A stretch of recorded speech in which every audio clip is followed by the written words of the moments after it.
kita berdoa.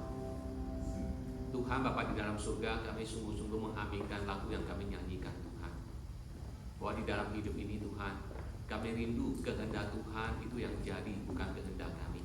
Karena kami percaya Tuhan yang Maha Kuasa, Tuhan yang Maha Tahu, yang merancang segala yang terbaik dalam kehidupan kami. Rancangan-rancangan, keinginan-keinginan hati kami yang seringkali kami pandang baik, tetapi sesungguhnya Tuhan belum tentu itu yang terbaik. Tetapi jikalau kehendak Tuhan yang terjadi, maka sungguh pasti yang terbaik untuk kami. Terima kasih Tuhan untuk hari yang baru Tuhan, minggu yang baru, di bulan yang baru, bulan Agustus yang boleh kami masuki. Kami berterima kasih untuk kesetiaan Tuhan yang telah memimpin dalam kehidupan kami sehari demi sehari yang kami boleh lewati. Terima kasih Bapa. Berkati kami dalam ibadah hari ini Tuhan. Berkati saat ini Tuhan ketika kami akan belajar dari firman Tuhan. Roh Kudus boleh memberikan pencerahan rohani kepada kami, sehingga dari perikop firman yang kami baca, kami renungkan, kami boleh belajar prinsip-prinsip kebenaran yang Tuhan ingin kami ketahui. Pakai hamba-Mu Tuhan dengan segala keterbatasan dan kelemahannya, supaya Tuhan memakai untuk bisa menguraikan firman Tuhan dengan baik. Kami berdoa dan mohon kepada-Mu Bapa, di dalam nama Tuhan Yesus Kristus. Amin. Silakan duduk. Shalom, selamat pagi, jemaat yang dikasihi oleh Tuhan. Bapak Ibu yang dikasihi oleh Tuhan, hari ini kembali kita membahas eksposisi dari kitab 1 Samuel. Jadi kalau dihitung-hitung sudah beberapa bulan kita membahas 1 Samuel, dan tinggal beberapa perikop lagi kita akan menyelesaikan 1 Samuel ini. Hari ini kita belajar dari 1 Samuel pasal 21 ayat 1 hingga 15, yang saya berikan tema tentang run away, melarikan diri. Bapak Ibu Saudara, ketegangan antara Saul dan Daud itu sudah begitu tinggi, sampai pada puncaknya di mana Saul dengan begitu jelas menyatakan maksudnya untuk menyingkirkan atau untuk membunuh Daud. Dan Daud merasa bahwa dia sudah tidak aman tinggal atau di sekitar dari Saul, sehingga ia mengambil keputusan untuk melarikan diri. Bapak Ibu Saudara, pernahkah kita melarikan diri dalam hidup kita? Pernahkah ada momen tertentu dalam hidup ini di mana kita ingin melarikan diri?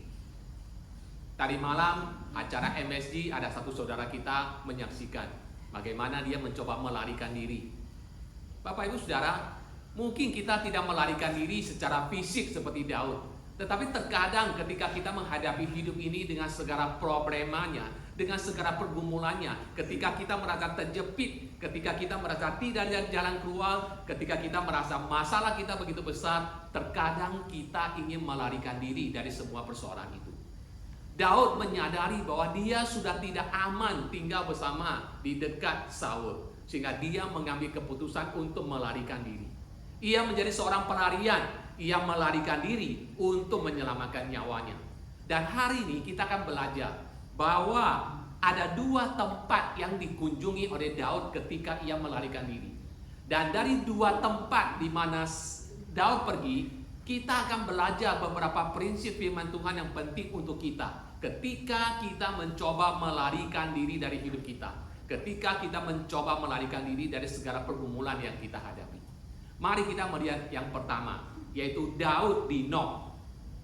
Daud di Nob. Dan di tempat ini kita belajar bahwa Daud berbohong kepada imam besar waktu itu. Ayat 1 hingga ayat 9. Saudara, tempat pertama yang didatangi oleh Daud ketika ia melarikan diri adalah sebuah kampung imam. Karena disitulah imam besar waktu itu, Ahimelek, tinggal. Dan semua imam yang lain juga tinggal di situ, saudara. Dan di tempat ini kita belajar Daud berbohong kepada imam besar. Maka kita melihat masalah pertama, the problem of lying, ayat 1 hingga ayat 3. Tadi sudah dibacakan perikop ini untuk kita, saudara. Daud sampai ke Nob dan dia berjumpa dengan Ahimelek, saudara. Mengapa Daud pergi ke sini, saudara? Daud pergi ke Nob ini karena Daud ingin mendapatkan perbekalan. Dia butuh makanan dan senjata untuk melarikan diri, untuk menuju ke jalan di depan yang harus dia tuju, saudara. Tapi ketika Daud sampai di sana, saudara, Ahimelek bertanya-tanya. Ahimelek merasa ada something wrong, maka dia bertanya, mengapa engkau seorang diri dan tidak ada orang bersama-sama dengan engkau? Ketika Ahimelek bertanya demikian, Daud bukan dengan jujur menceritakan segala pergumulan, yang dia hadapi, bahwa dia sedang melarikan diri dari Saul yang ingin membunuhnya. Tetapi sebaliknya, pada momen itu Daud berbohong kepada imam besar. Daud berbohong bahwa Saul memberikan sebuah misi rahasia kepadanya, dan dia tidak punya waktu untuk persiapan, sehingga dia harus pergi dengan tangan kosong, dan saat ini dia butuh makanan. Bapak Ibu, saudaraku yang kasih Tuhan, the problem of lying itu muncul atau kita saksikan di dalam sepanjang relasi Saul dengan Daud. Ada berbagai macam intrik, kebohongan, manipulasi yang ada di antara Saul dengan Daud. Bahkan melibatkan anaknya sendiri, Yonatan, yang juga berbohong. Dan juga melibatkan istri dari Daud yang pertama, yaitu Michal, yang juga berbohong. Semua orang berbohong untuk menyelamatkan dirinya. Semua orang berbohong untuk menyelamatkan orang lain. Dan ketika kita membaca seluruh kisah Alkitab dari Kejadian sampai kitab Wahyu, kita juga menemukan berbagai macam orang melakukan kebohongan-kebohongan di dalam hidupnya. Ada kebohongan-kebohongan yang mungkin motivasinya baik, saudara, tetapi kebohongan itu tetap adalah kebohongan. Di dalam Alkitab kita menyaksikan ada orang berbohong dalam situasi yang sangat ekstrim, di mana tidak ada jalan keluar selain harus berbohong. Dan kita mencatat kebohongan-kebohongan yang dilakukan oleh manusia. Bapak Ibu Saudara, sekalipun saudara, Alkitab tidak secara eksplisit menentang kebohongan-kebohongan yang dilakukan oleh tokoh tertentu dalam situasi yang ekstrim, tetapi itu bukan berarti bahwa kebohongan adalah sesuatu yang oke. Kalau kita kepepet, boleh berbohong. Kalau kita dalam situasi yang ekstrim, boleh berbohong. Tidak, Alkitab tidak membenarkan kebohongan, karena kebohongan sekalipun dengan motivasi yang baik untuk menyelamatkan nyawa orang, kebohongan tetap kebohongan. Dusta itu tetap dusta, saudara. Alkitab tidak pernah berupaya untuk menutupi aib dari setiap tokoh yang ada di dalamnya. Kenapa di dalam perikop ini diceritakan tentang kebohongan Daud? Karena Alkitab menceritakan apa adanya. Alkitab tidak berusaha untuk menutupi kebohongan dari tokoh-tokoh yang ada di dalamnya, sekalipun tokoh tersebut diklaim oleh Tuhan sendiri sebagai orang yang berkenan di hati Tuhan. Daud berulang kali dalam kisah 1 Samuel, Tuhan berkata, Daud itu berkenan di hatiku. Nanti di dalam 1 Raja-Raja, 2 Raja-Raja, Tuhan juga selalu berkata, Daud berkenan di hatiku. Setiap kali ketika anak-anak Daud, raja-raja berikutnya melakukan kesalahan, maka Tuhan mengatakan, kalian tidak hidup seperti leluhurmu Daud yang berkenan di hatiku. Sekalipun Tuhan mengatakan Daud berkenan di hati Tuhan, tetapi tidak tertutup kemungkinan Tuhan Alkitab memberitahukan kesalahan, kebohongan yang dilakukan oleh Daud. Seorang pendeta bernama Eugene Peterson mengatakan, David is not an ideal life, but an actual life. Kehidupan Daud itu adalah sebuah kehidupan yang real, yang aktual, bukan ideal. Daud bukan seorang pribadi yang perfect di hadapan Tuhan. Dia juga melakukan berbagai macam kelemahan, kesalahan di hadapan Tuhan. Kehidupan Daud ada kehidupan yang real, bukan kehidupan yang ideal. Dan kehidupan yang real adalah kehidupan manusia yang bisa berbuat salah, yang bisa salah mengambil keputusan, yang bisa dalam kondisi kepepet mengambil tindakan-tindakan yang tidak terpuji di hadapan Tuhan. Itulah Daud. Dan Alkitab mencatat apa adanya. Pertanyaannya adalah, mengapa Daud berbohong? Ada mengatakan barangkali Daud ingin menyelamatkan Ahimelek. Dia tidak ingin melibatkan Ahimelek dalam masalah, maka dia tidak menceritakan pergumulannya kepada Ahimelek, sekalipun dia imam besar. Tapi ada yang mengatakan Daud berbohong untuk menyelamatkan dirinya sendiri. Tetapi apapun alasannya, kebohongan adalah kebohongan, dan itu tidak berkenan kepada Tuhan. Karena Alkitab mengatakan God is true. Tuhan adalah kebenaran.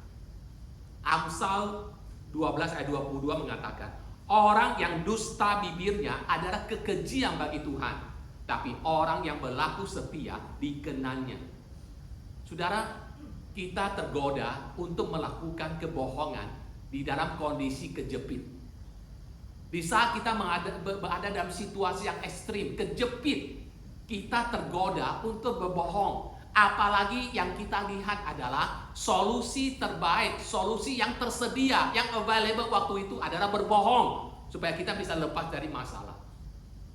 Tetapi kalau kita melihat lebih dalam, sesungguhnya ketika kita berbohong, itu tanda bahwa kita tidak memiliki keyakinan kepada Tuhan.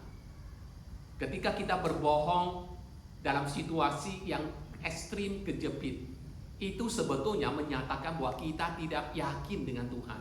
Kita tidak percaya bahwa Tuhan akan melepaskan kita, menolong kita di tengah-tengah situasi kita yang desperate. Selain itu, saudara, kebohongan yang kita lakukan itu seringkali memimpin kita ke dalam masalah-masalah lain yang akan lebih besar, bahkan akan melukai orang-orang di sekitar kita. Kita semua belajar, terkadang ketika kita berbohong, satu kebohongan yang kita nyatakan harus ditutupi oleh kebohongan yang lain. Kebohongan-kebohongan berikutnya akan muncul untuk menutupi kebohongan pertama. Kebohongan tidak selalu bisa menyelesaikan masalah kita. Dan bahkan kebohongan itu seringkali bisa melukai, membahayakan orang di sekitar kita. Nanti kalau kita baca kisah berikutnya, ketika Saul tahu Daud pergi ke Nob dan Ahimelek memberikan perbekalan kepada Daud, apa yang terjadi? Ahimelek punya 70 anak laki-laki, semua jadi imam. Dan itu ada kampung imam. Dan Alkitab mengatakan kisah selanjutnya, Saul membunuh imam besar Ahimelek beserta dengan semua anaknya. Itu dipotong kepalanya di satu batu yang sama, saudara. Akibat apa? Akibat kebohongan yang dilakukan oleh Daud. Akibatnya bukan hanya melukai dirinya sendiri, tapi melukai orang-orang di sekitarnya. Saudara, itu yang pertama. Yang kedua, saudara, apa peristiwa yang kita pelajari ketika Daud berada di Nob, ketika dia melarikan diri? Saudara, hal yang kedua yang kita pelajari adalah tentang alasan Tuhan memberikan prinsip atau peraturan atau hukum dalam Alkitab untuk kita. Apa spirit Tuhan memberikan hukum kepada kita? Yaitu spiritnya adalah untuk menyatakan kasih dan belas kasihan kepada kita. Di dalam ayat keempat hingga ayat ke-6, saudara, dikatakan Daud minta roti kepada imam besar. Tapi imam besar mengatakan, kami tidak punya roti. Yang ada adalah roti kudus. Roti kudus itu ada setiap hari, di mana imam membuat roti lalu dipersembahkan ke hadapan Tuhan. Keesokan harinya diganti dengan yang baru. Yang lama akan dimakan oleh imam dengan anggota keluarganya. Roti kudus tidak boleh dimakan oleh orang biasa. Hanya boleh oleh imam besar dan keluarga-keluarganya, yaitu imam. Tapi dikatakan apa? Dikatakan di sini, Ahimelek memberikan roti kudus kepada Daud. Dengan kata lain, sebetulnya Ahimelek sedang melakukan sebuah pelanggaran terhadap hukum Tuhan. Karena di dalam hukum Taurat dijelaskan bahwa roti kudus hanya boleh dimakan oleh imam dan keturunannya, tidak boleh dimakan oleh orang biasa. Tapi Ahimelek dalam tanda kutip melanggar hukum Tuhan, karena bagi Ahimelek menyelamatkan nyawa orang lebih penting daripada korban persembahan. Nah, mungkin waktu itu akan disalahpahami, tetapi ketika kita membaca Matius pasal 12, Tuhan Yesus memuji perbuatan Ahimelek ini. Karena Tuhan Yesus menyadari Ahimelek menangkap spirit dari firman Tuhan. Tuhan memberikan firman-Nya, Tuhan memberikan hukumnya bukan untuk membatasi kita, tetapi untuk menyatakan kasih dan belas kasihan kepada kita. Maka Tuhan memuji perbuatan dari Ahimelek. Saudara, hukum Tuhan diberikan bukan supaya kita akhirnya menjadi seperti orang Farisi, ahli Taurat, yang merasa tahu hukum lalu menghakimi orang yang melanggar hukum. Tidak. Spirit dari Tuhan menghukum kita adalah untuk memprotek kita. Tuhan memberikan aturan-aturan kepada kita bukan untuk membatasi kita, tapi untuk memprotek kita, menyatakan kasih dan belas kasihannya kepada kita. Itu spiritnya. Jadi jangan kita merasa ketika Tuhan memberikan Alkitab begitu banyak peraturan-peraturan di dalamnya, sepertinya Tuhan tidak ingin kita happy. Tuhan tidak ingin kita enjoy life. Tidak. Justru Tuhan ingin kita enjoy life. Justru Tuhan ingin kita menjalani hidup yang baik. Maka Tuhan memberikan aturan-aturannya sebagai wujud dari kasih dan belas kasihannya kepada kita. Dan Ahimelek memberikan roti kudus itu kepada Daud. Saudara, yang ketiga, saudara, yang kita pelajari di sini, yaitu menghadapi bahaya yang mengancam. Ayat 7 hingga ke 9. Ketika Daud ada di Nob, dikatakan ada mata-mata dari Saul yang ikut Daud ke situ. Namanya Doeg. Dia adalah agen rahasianya, mata-matanya Saul. Dan ketika Daud melihat Doeg ada di situ, Daud langsung sense bahaya sudah mengancam di depan. Maka hal kedua, apa yang diminta oleh Daud kepada Ahimelek, yaitu dia minta senjata. Adakah senjata padamu? Lalu dikatakan apa? Ahimelek mengatakan tidak ada senjata kecuali satu senjata, yaitu pedang Goliat. Goliat yang pernah dikalahkan oleh Daud itu, pedangnya itu ada di bait suci, di kemah pertemuan waktu itu, saudara. Dan Daud mendapatkan pedang dari Goliat. Saudara, Bapak Ibu, kita melihat di sini ada dua hal yang diberikan oleh Ahimelek kepada Daud. Pertama, Ahimelek memberikan roti kudus kepada Daud. Kedua, Ahimelek memberikan apa? Memberikan pedang Goliat kepada Daud. Dan Bapak Ibu tahu, roti dan pedang itu di dalam Alkitab dipakai sebagai simbol apa? Ada yang tahu? Roti dan pedang itu dalam Alkitab adalah simbol apa? Orang Kristen harus tahu. Roti dan pedang itu adalah simbol hal yang sama. Apa itu? Ada yang tahu? Kalau nggak dijawab nggak lanjut nih. Roti dan pedang itu simbol apa? Hah? Apa? Firman Tuhan. Betul, Om Robert 100. Hebat. Nah, ulang tahun hari ini lagi. Iya, roti dengan pedang itu adalah simbol firman Tuhan. Itu menandakan di dalam kehidupan kita betapa kita membutuhkan itu. Firman Tuhan di dalam kehidupan kita. Sekarang kita melihat perikop berikutnya. Daud di Gad, yaitu pura-pura gila.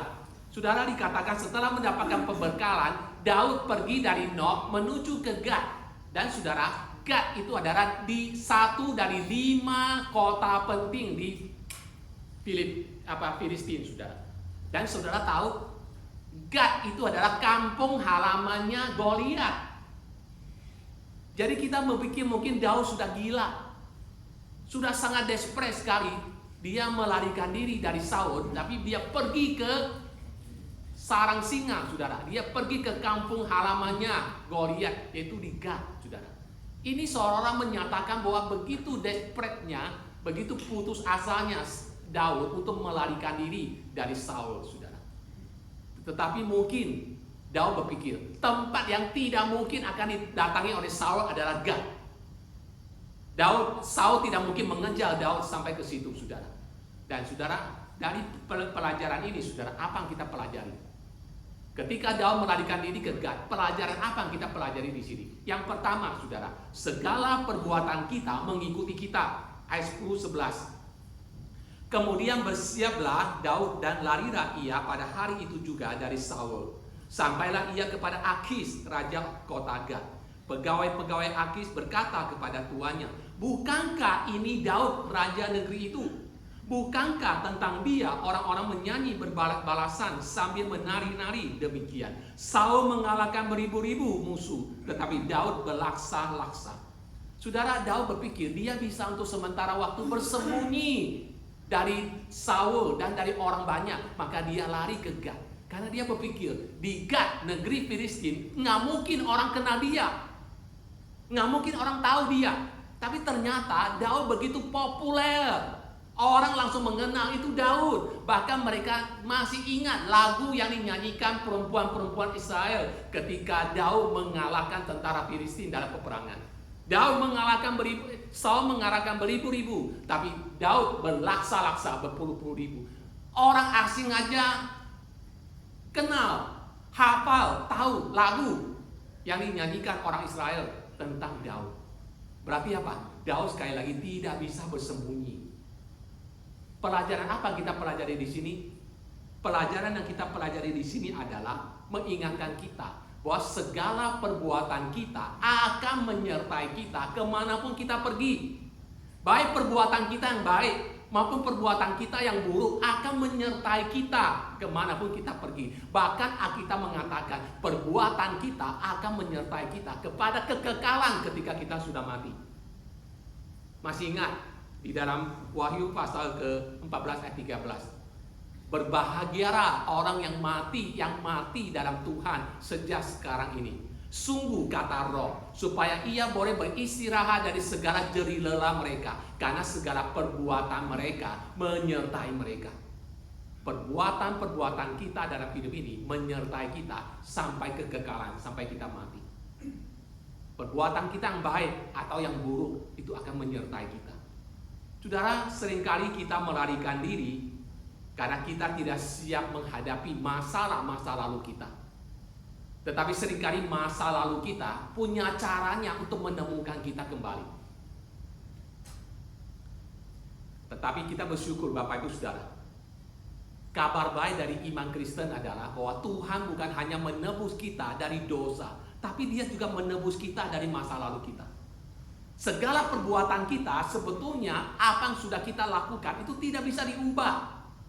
Kita tidak mungkin bisa lepas dari harga yang harus kita bayar dari segala peristiwa atau setiap keputusan atau setiap perbuatan yang kita lakukan. Saudara, 1 Timotius 5 ayat 24-25 mengatakan, dosa beberapa orang menyolok seakan-akan mendahului mereka ke pengadilan, tapi dosa beberapa orang lagi baru menjadi nyata kemudian. Demikian pun perbuatan baik itu segera nyata, dan kalau tidak demikian, ia tidak dapat terus tinggal tersembunyi. Segala perbuatan kita, yang baik maupun yang buruk pun, itu tidak akan tetap tinggal tersembunyi. Satu waktu itu semua akan terbongkar, terbuka. Dan seringkali saudara, ada masa lalu kita, ada masa lalu kita yang kita coba lupakan, yang coba kita tutupi saudara. Tetapi satu saat masa lalu itu akan menemukan kita kembali. Kita tidak bisa melarikan diri dari konsekuensi perbuatan-perbuatan dalam hidup kita. Tapi sekali lagi kita bersyukur, Tuhan Yesus mati di kayu salib bukan sekedar menebus dosa-dosa kita, tapi Tuhan Yesus juga mati di kayu salib untuk menebus masa lalu kita. Apabila kita menyerahkan hidup kita bukan sebagian tapi sepenuhnya ke dalam tangan Tuhan, Tuhan akan menebus kita, Tuhan akan memulihkan kita, termasuk Tuhan akan memulihkan masa lalu kita yang pahit, atau ada peristiwa memalukan yang berusaha untuk kita tutupi, yang berusaha untuk kita kubur. Tapi Tuhan bisa memakai, Tuhan bisa menebus semuanya itu untuk menjadikan kita atau untuk memperbaharui kehidupan kita indah pada waktunya. Bapak Ibu yang dikasih Tuhan, itu yang pertama yang terjadi ketika Daud ada di Gad. Kedua, saudara, hal yang kita pelajari adalah tindakan yang menunjukkan keputusasaan, yaitu ayat ke-12 hingga 15. Saudara, ketika Daud dibawa ke hadapan raja kota Gad, yaitu Akis, Alkitab mengatakan apa? Dikatakan Daud menjadi takut sekali. Terjemahan bahasa Ibraninya dikatakan Daud itu betul-betul gemetaran di hadapan Raja Akis, karena dia tahu, waduh, ini adalah akhir dari kehidupannya. Saudara, dia berpikir Akis, Raja Gad akan balas dendam atas kematian Goliat dan atas kekalahan tentara Filistin. Daud pasti dibunuh. Daud betul-betul ketakutan, dan di tengah-tengah situasi ketakutan, situasi yang begitu desperate, begitu putus asa, apa yang dia lakukan? Tiba-tiba Daud berbuat seperti orang gila. Dikatakan tiba-tiba apa? Tiba-tiba dia garuk-garuk pintu, saudara. Garuk-garuk pintu, kemudian apa? Dia membiarkan ludahnya, air liurnya itu meleleh ke janggutnya, saudara. Dia pura-pura menjadi orang gila, saudara. Begitu desperate-nya seorang pahlawan tentara Israel berbuat perbuatan yang dalam tanda kutip begitu memalukan. Demi apa? Demi menyelamatkan nyawanya. Karena dia berada dalam situasi begitu desperate, saudara. Terkadang, saudara, ada orang dalam situasi begitu desperate sehingga harus mengambil tindakan-tindakan yang juga begitu desperate juga. Perbuatannya berhasil, apa yang dia lakukan berhasil. Akhirnya melihat Daud bukan lagi ancaman, dia bukan lagi pahlawan yang dinyanyikan. Saul mengalahkan beribu-ribu, tapi Daud berlaksa-laksa. Tidak, tapi yang di depan dia adalah seorang yang sakit jiwa, orang gila. Maka dia membiarkan Daud pergi. Beberapa puluh tahun kemudian, ketika Daud mereview kejadian itu, maka dia menulis Mazmur 34, saudara. Dan di dalam satu bagian dari Mazmur itu, di dalam ayat ke-4 hingga ke-6, Daud menulis demikian. Aku telah mencari Tuhan, lalu Ia menjawab aku dan melepaskan aku dari segala kegentaranku. Tujukanlah pandanganmu kepadanya, maka mukamu akan berseri-seri dan tidak akan malu tersipu-sipu. Orang yang tertindas ini berseru, dan Tuhan mendengar, Ia menyelamatkan dia dari segala kesesakannya. Akhirnya Daud menyadari, saudara, pada momen itu sebetulnya dia selamat, bukan karena dia berpura-pura gila, karena dia bertindak dalam kondisi yang desperate. Tidak, tapi ternyata Tuhan yang memprotek dia, Tuhan yang menjaga dia, Tuhan yang menyelamatkan dia. Bapak Ibu yang dikasihi Tuhan, ketika kita sedang melarikan diri dari sesuatu dalam hidup kita, seringkali kita mengambil banyak keputusan-keputusan yang keliru. Di dalam momen, di dalam saat ketika kita melarikan diri dari sesuatu dalam hidup kita, terkadang kita mengambil banyak keputusan-keputusan yang keliru. Seperti Daud, ketika dia melarikan diri dari Saul di dalam pelariannya, saudara. Nanti kita akan lihat kisah berikutnya. Di dalam pelarian, Daud melakukan banyak kesalahan. Daud melakukan banyak kekeliruan. Daud mengambil banyak keputusan yang keliru ketika dia sedang melarikan diri. Tetapi sekalipun di tengah-tengah situasi demikian, ada banyak kesalahan, kegagalan yang dilakukan oleh Daud. Ternyata Tuhan tetap pelihara. Ternyata Tuhan tetap menyertai Daud. Ternyata Tuhan tetap menjaga Daud. Bahkan di tengah-tengah keputusan yang salah pun, Tuhan tetap bisa mengubahnya menjadi kebaikan. Tuhan tetap berdaulat di dalam segala situasi yang terjadi. Bapak Ibu Saudara, terkadang dalam hidup kita seperti Daud, kita juga melarikan diri dari sesuatu. Kita melarikan diri dari masa lalu kita, masalah-masa lalu yang tidak beres, yang belum beres, dan kita berusaha untuk tutupi. Satu waktu akan muncul kembali. Atau mungkin kita berusaha untuk melarikan diri dari segala kesulitan-kesulitan yang kita hadapi dalam kehidupan kita. Dan bahkan di saat kita sedang melarikan diri, kita mungkin mengambil banyak keputusan yang keliru. Kita berbohong, kita berdusta, kita melakukan manipulasi, kita menghalalkan segala cara untuk menyelamatkan diri kita. Di tengah-tengah situasi yang demikian, saudara, firman Tuhan berkata bahwa Tuhan tidak meninggalkan kita. Tuhan tetap bersama dengan kita. Dia tetap menyatakan anugerahnya, khususnya di saat kita sedang dalam kondisi kejepit. Tuhan Yesus mati di atas kayu salib mengalahkan maut, mengalahkan dosa, mengalahkan setan. Kita boleh mempercayai Dia untuk memegang tangan kita. Untuk memegang tangan kita, untuk menyertai kita. Di dalam kondisi desperate apapun, percayalah bahwa Tuhan tidak meninggalkan kita. Dia tetap bersama dengan kita. Apapun kondisi hidup yang kita hadapi.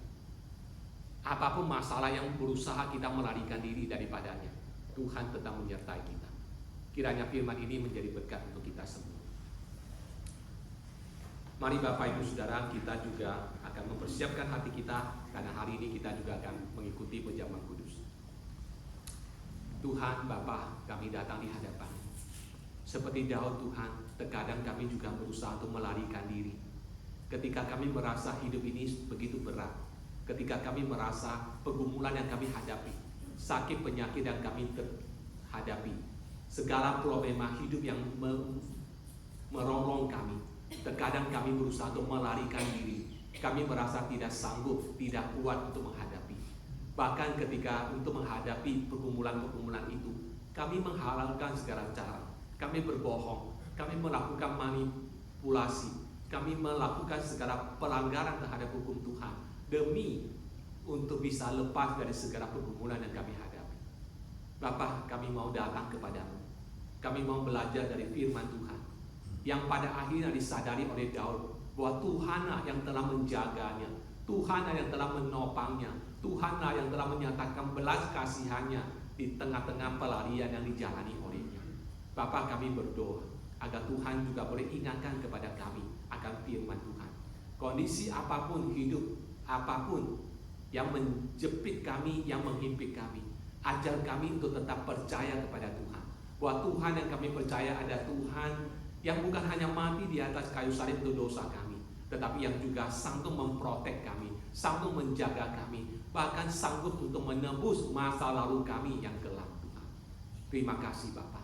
Dan kami ingin menghayati sekali lagi pengorbanan Tuhan kepada kami melalui perjamuan kudus yang akan kami ikuti saat ini. Siapkan hati kami, ampuni segala dosa dan kesalahan kami, baik kami lakukan di hadapan Tuhan maupun di hadapan sesama kami, Tuhan, agar kami boleh layak menghampiri meja perjamuan-Mu. Dengarkan doa kami, di dalam nama Tuhan Yesus Kristus kami berdoa.